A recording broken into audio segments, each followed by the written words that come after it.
তো খাবার হাতে নিয়ে নিলাম, এবার খাওয়ার পালা, চলো।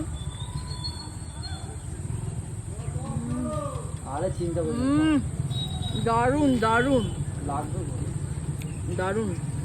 চলো চিকেনটা খাওয়ার পালা। রাইসটা কিন্তু টোটালি অন্যরকম, আমার তো ভীষণ ভালো লাগলো।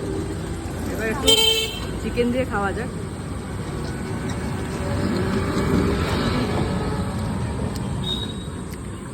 কোনো কথা হবে না, দারুণ।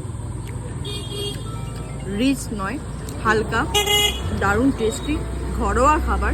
তো যারা যারা আমার এই ভিডিওটা দেখছো অবশ্যই কিন্তু বিট্টু দাদাকে একটু ভালোবাসা দাও, সাপোর্ট করো। আর এরকম গঙ্গা আর সঙ্গে শ্রীরামপুরের কলেজ, তো একদম মিডিলে কিন্তু বিট্টু দাদার দোকান। আমার তো ভালোই লাগলো। তোমাদের কেমন লাগলো আমার ভিডিওটা অবশ্যই কিন্তু কমেন্ট করে জানাও।